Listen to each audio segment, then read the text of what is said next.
அஸ்ஸலாமு அலைக்கும் வரஹ்மத்துல்லாஹி வபரகாத்துஹு. திருக்குர்ஆனை ஒரு வசனத்தை ஓத தொடங்குகிறோம் என்றால் அதை முடிக்கிற பொழுது கடைசி எழுத்துக்கு சுக்குன் வைத்து முடிக்க வேண்டும். அதற்கு வக்ஃப் என்று பெயர். கல்லா சௌஃப தஅலமூன், கடைசியில தஅலமூன என்று இருக்கும், கடைசியில் சுக்குன் வைத்து நிறுத்த வேண்டும். எல்லா இடத்திலும் இப்படித்தான் நிறுத்த வேண்டுமா என்றால் இல்லை.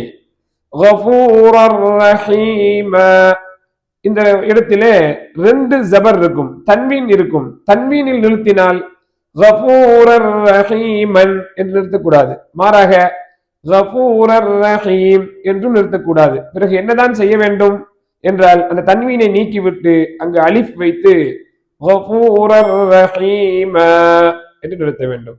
இந்த அலிஃபுக்கு மத்துல் இவத் என்று பெயர். இங்கு மட்டும்தான் அப்படியா?